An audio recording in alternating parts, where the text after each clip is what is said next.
In this lesson, we're going to finish laying out our grid so that it looks like it should for being incorporated into the footage for animation and just an overall composite that's going to interact well with the user. So the next thing I want to work on is the ruler that we're going to be using for our sound graph. So I go ahead and come up here to Object, Path, and we'll outline those strokes.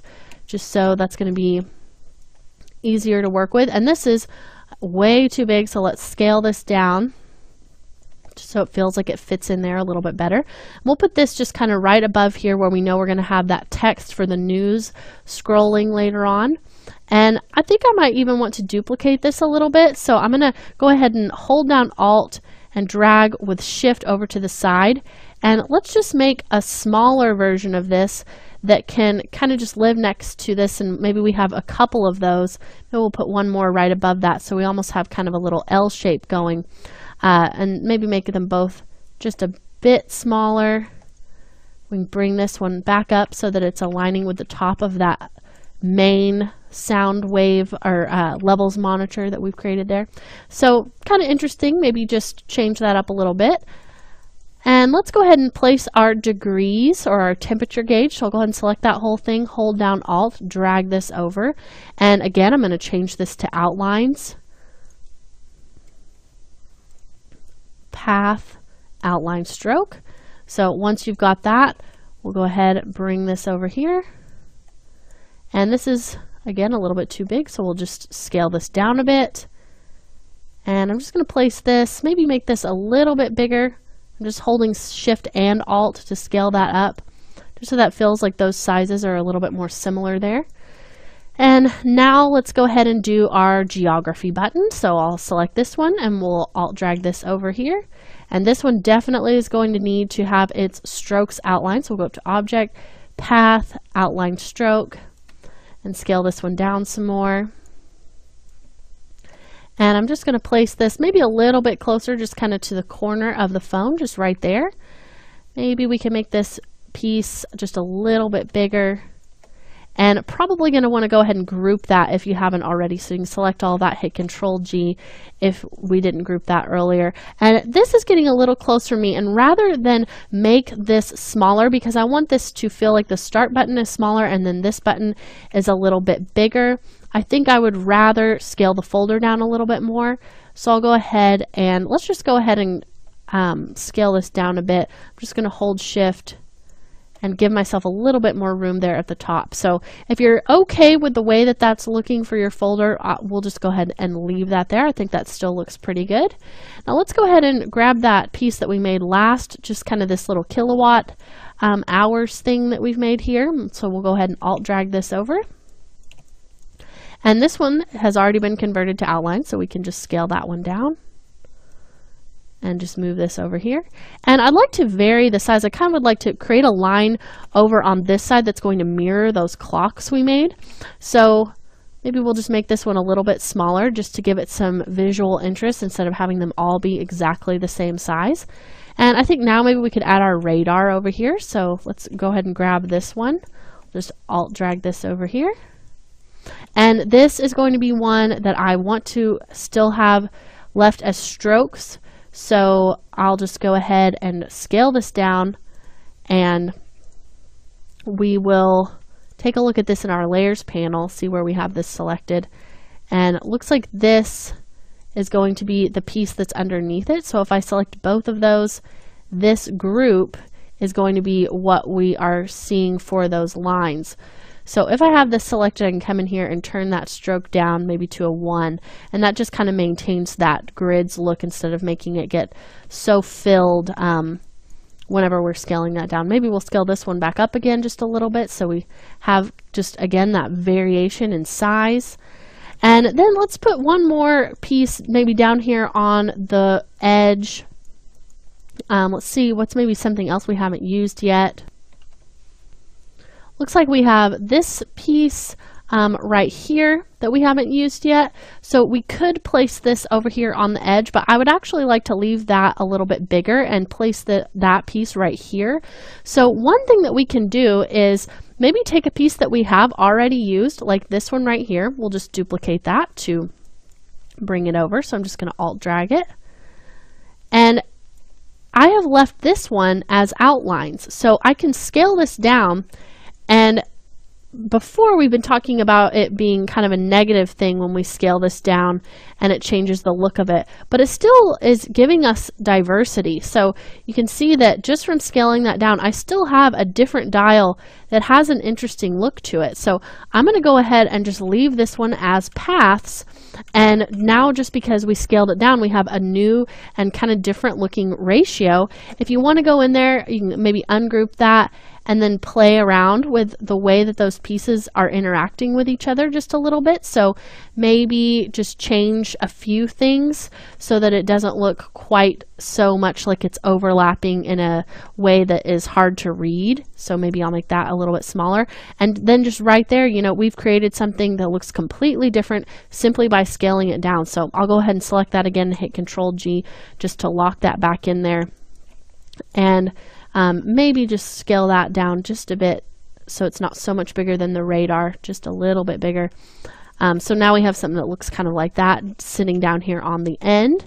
Maybe move this over just like that. And now I want to go ahead and add my apps bank. So we'll just grab this, Alt drag it to duplicate that. And I want to put this over here on the side. I'm going to go ahead and group those together, just hitting Control G to group that. And then we'll drag this up here. And this is much taller than everything else, so I'm going to go ahead and scale this down a bit. And because those are already fills, we don't need to worry about there being any kind of a problem with the way that that scales down. So I'm going to leave it just a little bit taller, but not so much taller that it's hard on the eyes and feels like it doesn't fit there. Now let's go ahead maybe and grab our fan dial now. So I'm going to zoom out a little bit and find that piece. So we'll Alt drag this over, and it's pretty large, a little bit too big. So let's go ahead and go over to Object, Path, Outline Stroke, and we'll scale this down. But I'm still going to leave it quite large just so we have a really nice, interesting diversity in how big that is. And we'll just kind of place that in the middle of that area there just to kind of take up that space. And maybe we could even move this folder over just a bit to the right, just to give it a little more breathing room. And now maybe we can come over here and add a few of these buttons, kind of in the way that we did with this button here. We can just scale a few different things down and reuse them. So maybe we could even use something like this. I'm just going to Alt drag this over. And I'd like to add some of these to my folder itself. So I'm just going to scale that down pretty small, and then just place that as a button on the folder. And we can zoom in here. Maybe we want to change that text to white so that it's readable on our very dark background, just kind of like that. And maybe we could grab one of these pieces just like this here, Alt drag this out, scale that down, maybe make it even smaller, just right there. And this is definitely going to be one that we probably need to change some of those widths just so it doesn't look quite so different. So I'll ungroup that just with Control Shift G, make that a little smaller, come in here, change this one as well. I'm trying to get a hold of this larger white piece that we have right there. So it's probably a little bit hard to grab just because it is so big now. So I may need to move a few things out. And because we created everything just to kind of have that horizontal align center, we'll be able to change that really easily and quickly once we get a hold of the piece that we're trying to get. And we'll turn this one down a bit. And then we'll just grab this one right here.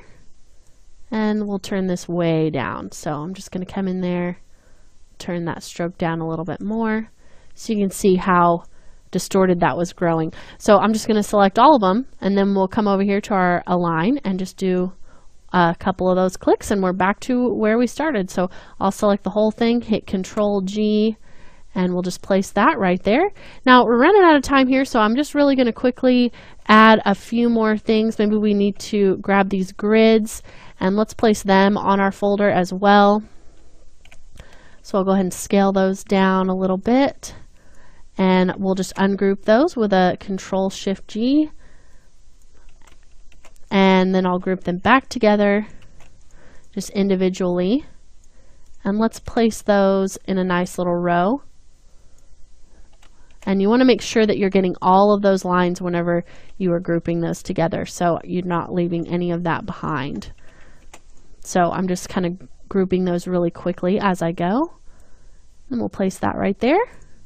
And that looks pretty good. You might want to do a little alignment check on that. Maybe bump that up a bit. And if you feel like that stroke looks a little bit too much, you could always come in there and change that. And then our last piece, let's just add this to our folder. So I'm going to zoom in here, and we'll scale that down so that that fits a little bit better on the piece of the folder, just kind of over here on the side. So maybe this is counting some sort of information that lives in that folder. And I'll just kind of scoot these over, maybe scale those down a little bit again, just right there. And maybe we'll scoot this one down a little bit. And definitely that orange stroke looks like it needs to be reduced a bit because it's actually coming over the edge of our piece. So I'm going to go ahead and just grab that and take that down from a 3 to a 1. So that looks a lot better there. And I'll do the same thing here. Just make sure that you have everything ungrouped whenever you start to mess with that stroke. So I'm just coming in there and ungrouping those pieces, and then we'll turn this down to a 1. And now I'm going to group everything back together again because I want to redistribute that alignment of that spacing. So we'll select all of these guys, and then let's just go ahead and do one of these vertical distribute bottoms. I don't know if we've gotten to do one of those yet. So you can see that just kind of redistributes that space a little bit differently. And then maybe move these down kind of closer to the bottom here, just so there's a little bit of a sense to that alignment, and we can vertically align those. So now we've gotten a pretty good distribution of all of these shapes across our whole interface here, and this really looks a lot better. Very interesting. Now we will have some text there to kind of fill up that space, and since this is the main area where he's going to be working, I didn't place very many objects here because we will need to move things around just so that the things that he's working with are able to be controlled and touched as we move through, just playing with those, figuring out where they go. So in this lesson, we worked on our grid and layout for our interface to get the pieces in the general positions that they'll need to be in once they're composited with the footage in the end.